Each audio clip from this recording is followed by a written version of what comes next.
আসসালামু আলাইকুম। কেমন আছেন আপু এবং ভাইয়ারা? আমি তো আলহামদুলিল্লাহ অনেক ভালো আছি। আর আজকে আরও বেশি ভালো আছি কারণ আজকে শুক্রবার। তো সবাইকে জানাই জুম্মা মোবারক। আর শুক্রবারে তো আমাদের পুরান ঢাকার ঢাকায়াদের জমজমাট রান্না করার আয়োজন চলে। তো আজকে আমি জমজমাট রান্না করার জন্য চলে আসলাম রান্নাঘরে। তো প্রথমেই নারিকেল, তারপরে পেঁয়াজ সুন্দর করে একটা মিহিন একটা ব্লেন্ডার করছি সুন্দর করে। দেখেন, আপনারা দেখলেই কিন্তু বুঝতে পারবেন যে এই খুব মিহি একটা পেস্ট করছি। করার পরে তো তোমার মনে করো যে তেল, ঘি, তারপরে গরম মশলা, এলাচি, তারপরে এখন তেজপাতা দিলাম।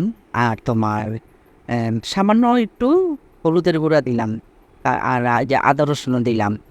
কারণ এই মশলাটা আমার ম্যাক্সিমাম 15 মিনিট ভাজতে হবে। 15 মিনিট ভাজলে তোমার এই যে কাঁচা পেঁয়াজের একটা একটা ফ্লেভার আছে, ওই ফ্লেভারটা চলে যাবে। আর নারিকেলটা নারিকেলটা অতক্ষণে কী হবে, খুব সুন্দর ভাজা ভাজা হয়ে একটা নারিকেলের একটা তেল বের হবে। তারপর এখানে আমি ঘি দিলাম। হ্যাঁ, তো দুইটা মিলাইয়া খুব সুন্দর একটা গ্রান বের হবে। তো অনেকগুলো আমি কাঁচামরিচ দিয়ে দিলাম, কারণ এখানে আমি কোনো মরিচের গুঁড়া ব্যবহার করতেছি না এই কারণে। আর যখন তোমার মনে হবে যে খুব সুন্দর সুঘ্রাণ বের হইতেছে, তখন মাংস দিয়ে দিব। আর মাংস তো মুরগি তো আমার আগের মুরগি ছিল ফ্রিজে, ওগুলো ধোয়া পরিষ্কার করা, একদম পরিষ্কার করা। আমি জাস্ট সকালে ঘুম থেকে উঠে কী করছি, মুরগির বক্স বের করে বরফটা যাতে ছুটা যায়। আর এখানে তানজিনার রিকোয়েস্টে আজকে রেজালা রান্না করতেছি। তো তোমার মনে করো যে একদম ট্রেডিশনাল ওয়েতে রান্না করতেছি, যে পুরান ঢাকার বাবুর্চিরা যেভাবে রান্না করে সেম ওরকমভাবেই আমি আজকে রেজালাটা রান্না করতেছি। আর তোমার মনে করো যে রেজালাতে কী কী দিলাম, তোমার প্রথমে গরম মশলা, এলাচি, তারপরে তেল দিলাম। তারপর তোমার মনে করো যে হলুদ গুঁড়া, মরিচ গুঁড়া, তারপরে গরম মশলার গুঁড়া, আদা রসুন বাটা, বাদাম বাটা দেওয়ার পরে আম, অনেক সময় নিয়ে আমি তোমার কষাই নিলাম। আর এখানে আমাকে তানজিনা সাহায্য করে দিতেছে। হ্যাঁ, আর ওই চুলায় তো তোমার সাদা তরকারিটা খুব ছিটতাছে, এত ছিটা ফোটা করতেছে চুলা, তোমার মনে করো যে 1 মিনিটের ভিতরেই চুলা নষ্ট হয়ে গেছে গা। তো আসলে এই ব্লেন্ডার করে কিছু রান্না করলে না অনেক ছিটে। যাই হোক, চুলাটা নষ্ট হয় এই আর কি, কিন্তু খাইতে কিন্তু মজা হয় অনেক। এই যে দেখো, এখন তোমার মনে করো যে প্রপারলি তোমার কষানো হয়েছে, তো একটু তোমার দেখো কোনো নাই, পানি ভাব, পানি পানি পেঁয়াজের পানি পানি কোনো ভাব নাই। একদম পুরোপুরি 15 থেকে 20 মিনিট পর্যন্ত এই ভালো করে এটারে কষায় নিছি। আমাকে তো তানজিনা সাহায্য করতেছে, আমি একটা একটা করে দিতেছি।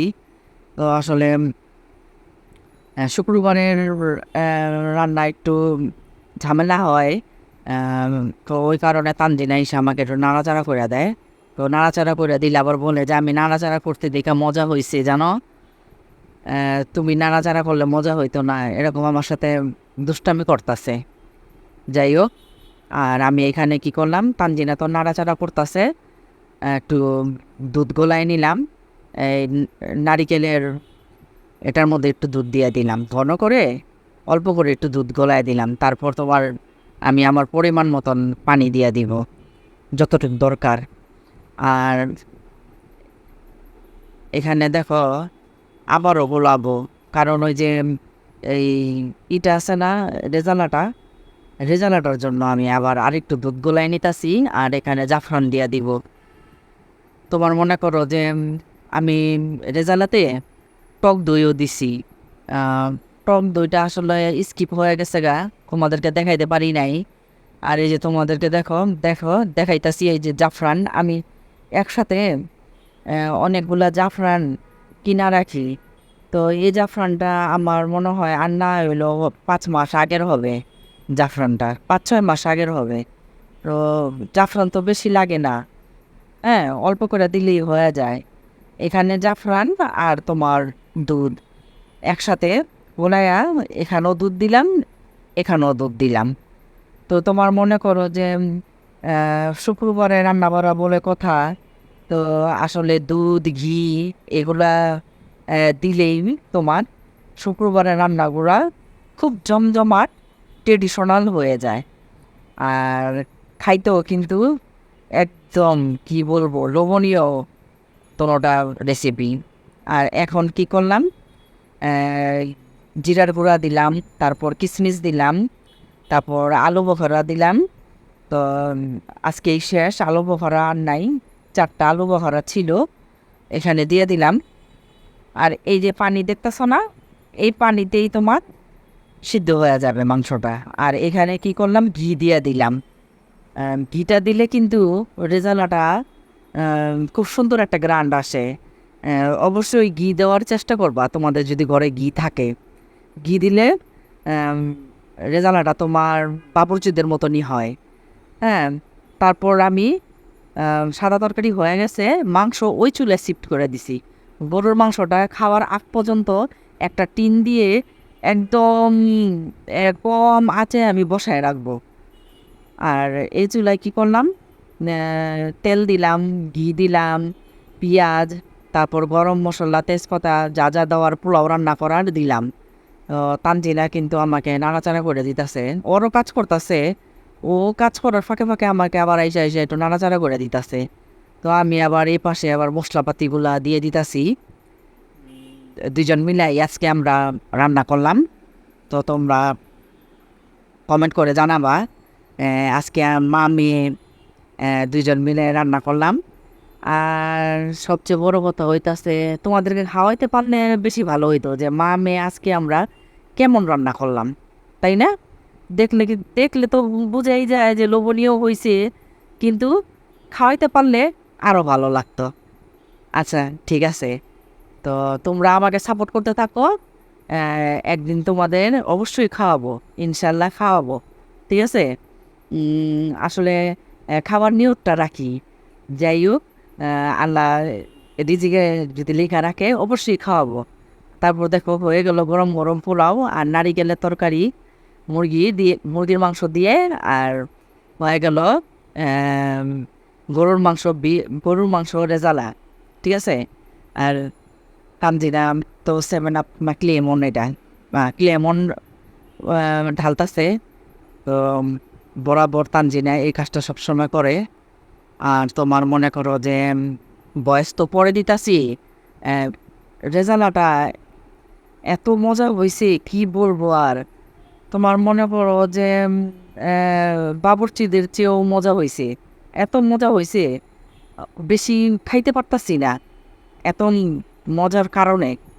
তারপর তোমার মনে করো যে আরেকটা কথা, গোলাপ জলও কিন্তু দিছি আমি এই রেজালাতে, ওটা মনে হয় দেখাইতে ভুলে গেছি। হ্যাঁ, গোলাপ জল বা কেওড়ার জল, আমার কেওড়ার জল ছিল না।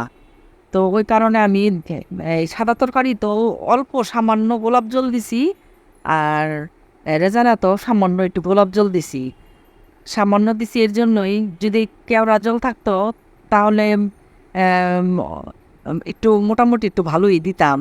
আর গোলাপ জলটা খুব অনেক তোমার গন্ধটা ছড়াই বেশি, ওই কারণে সামান্যই দিতে হয় গোলাপ জলটা। যাই হোক, তো আমি তো বিসমিল্লাহ বইলা খাইতে বসলাম। তো আমি একা না, আজকে বন্ধের দিন হওয়াতে প্রাণের স্বামী তানজিনা, তারপর তাফসির, আমরা 4জন একসাথে বসলাম খাইতে। তো মাশাল্লাহ আলহামদুলিল্লাহ, শুক্রিয়া আল্লাহ তাআলার দরবারে আমি যে আল্লাহ আজকে অনেক কিছু রিজিকে রাখছে। তো তোমার সাদা তরকারিটা খাইলাম, অনেক ভাল লাগলো। এখন নিতাছি রেজালাটা। যদি বিশ্বাস করো, রেজালাটা আহ, অনেক মজা হয়েছে, কি বলবো। আহ, বেশি খাওয়া যাইতাছে না, এত মজা হয়েছে, বেশি খাওয়া যাইতাছে না। তো সব ট্রেডিশনাল ওয়েতে রান্না করা করছি তো, সেই জন্য পুরা বাবরচিদের মতন একদম টেস্টটা হয়েছে। যাই হোক, তারপর তোমার মনে করো যে আজকে আমি আম, খাইতে খাইতে এখানে বিদায় নিয়ে নেই। আর তোমরা কমেন্ট লিখবা, ঠিক আছে? আজকে আমাদের মা মেয়ের রান্না কেমন হইল, কমেন্ট লিখে আমাদেরকে জানাবা, ঠিক আছে? আর আমি বিদায় নিয়ে নিই।